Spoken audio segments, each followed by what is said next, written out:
नाही, प्रभाग रचना होण्याच्या अगोदर ज्या काही बातम्या आमच्या कानावर येत होत्या त्याप्रमाणे आम्ही आयुक्तांना, निवडणूक अधिकाऱ्यांना सुद्धा पत्र दिली होती की बाबा या प्रभाग रचनेमध्ये सत्ताधारी भारतीय जनता पक्षाचा खूप मोठ्या प्रमाणे हस्तक्षेप होतोय, ती निपक्षपातीपणे व्हावी, नागरिकांना सोयीची प्रभाग रचना व्हावी.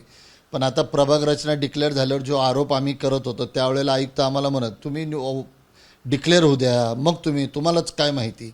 आताच तुम्हाला कळालं असेल की ही प्रभाग रचना किती विचित्र पद्धतीने केलेली आहे.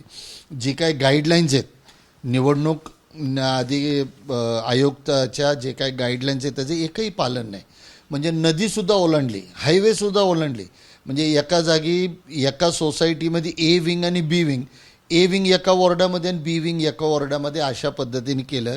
ह्याचाच अर्थ स्पष्ट आहे की भारतीय जनता पक्षाने जे काही पुणे शहरामध्ये आत्तापर्यंत 5 वर्षामध्ये महानगरपालिकेच्या माध्यमातून काम केलं त्या कामावर त्यांचा भरोसा नाही आहे.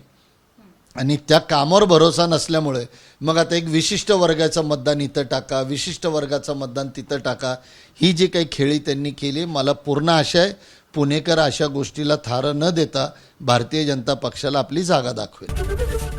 एबीपी माझा, उघडा डोळे बघा नीट.